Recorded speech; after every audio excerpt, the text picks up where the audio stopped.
அனைவருக்கும் வணக்கம். எதிர்நீச்சல் தொடர்கிறது சீரியலில் இன்றைக்கி எபிசோடில் என்ன நடக்குதுன்னு தான் இந்த வீடியோவில் பார்க்க போகிறோம். ஆதி குணசேகரனோட பிளான் படி கதிரும் ஞானமும் சேர்ந்து வீட்டில் ஒரு பெரிய பூஜையை நடத்த முடிவு செய்கிறாங்க. அதுக்கு அவங்க விசாலாட்சிக்கிட்ட போய்ட்டு சக்தி கால் செஞ்சு பாருங்கள், சக்தி ஃபோன் எடுத்தானா வந்து பூஜையில் கலந்துக்கிட்டோம், அப்படி இல்லைனா நம்ம மட்டும்தான் இந்த பூஜையை நடத்தணும் அப்படின்னு சொல்கிறாங்க. அது மட்டும் இல்லாமல் சக்தி இந்த பூஜையில் கலந்துக்கணுன்னா யாரும் இந்த பூஜையை தடுக்கக்கூடாது அப்படின்னு தெளிவாக சொல்லிடுறாங்க.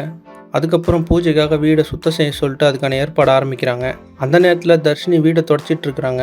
அப்போ அங்கே வர அறிவுக்கரசி பூத்தொட்டியில் இருக்க மண்ணை மிதிச்சுட்டு வந்து நேராக தர்ஷினி தொடச்சிட்டு இருக்கிற இடத்துக்கு வந்து நடக்கிறாங்க.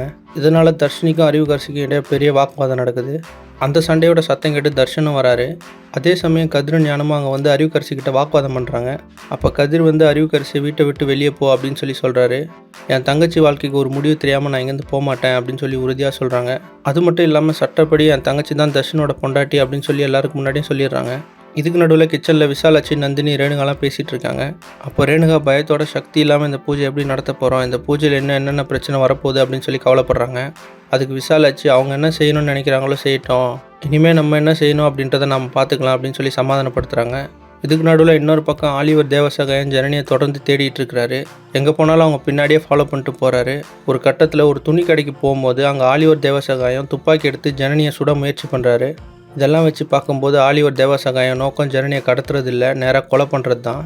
இந்த ஆபத்தான சூழ்நிலையில் சக்தி வந்து ஜனனியை காப்பாற்றுவாரா, இல்லை ஆலிவர் தேவசகாயத்து கையில் ஜனனி சிக்கிடுவாங்களா, மேலும் சக்தியும் ஜனனியும் பூஜைக்கு வந்து சேர்ந்துடுவாங்களா அப்படின்றத அடுத்தடுத்த எபிசோடில் பார்த்து தெரிஞ்சுக்கலாம்.